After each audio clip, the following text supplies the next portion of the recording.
So let's start by creating a function that turns this kind of strings into this form.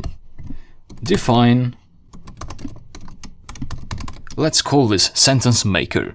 So it makes sentences out of row strings. Let's call these strings phrases, okay?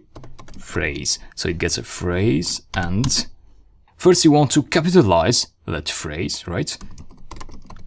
So maybe create a variable inside that function, call it capitalized, or wherever you like, and say phrase, and use the capitalized method of strings. And in the meantime, you can use your Python interactive shell to try out methods to see how they work, while you at the same time create a function in your editor. So for example, let's say I want to capitalize this string. First, I'd like to try out how the capitalize method works. So now I'm sure that it capitalizes the first letter, so that's fine. Now, we want to concatenate a period or a question mark to these phrases, right? But that depends, and so we are talking about a condition here.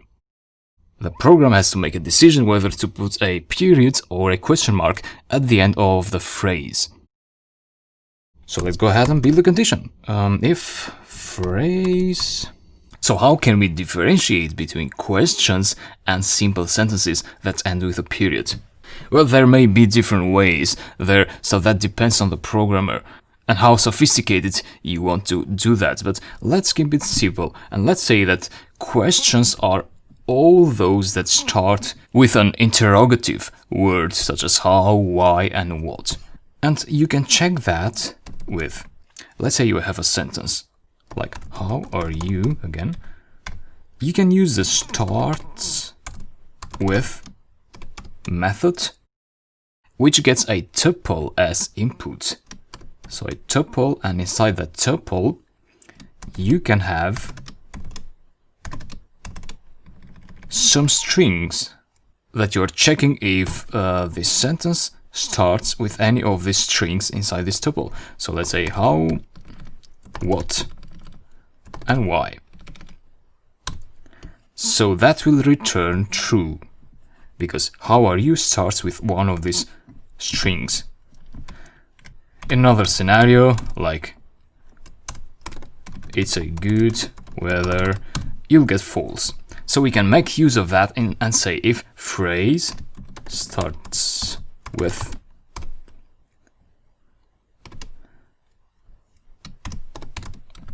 how, what, and why.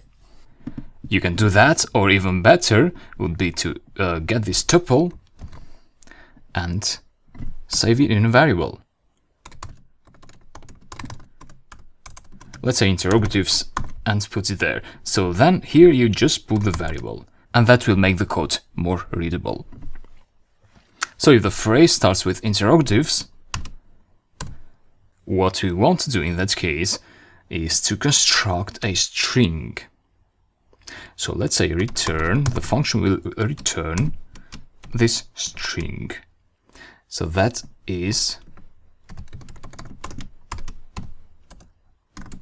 capitalized.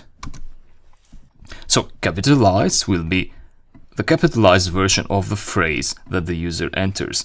And then we want to add to that a question mark, just like that. So that will be replaced by capitalized by that string, and that will add a question mark to that. So that will happen if the phrase starts with any of the interrogatives. Else, return.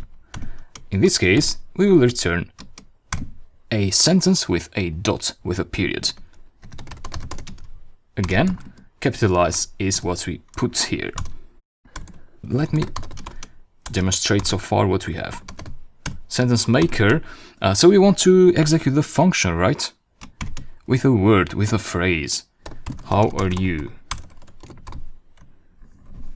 Save, execute, and so we get the sentence correctly. How are you? That's it. Now we have a function that does something and does it good. Let's now think about the other aspects of a program in the next video.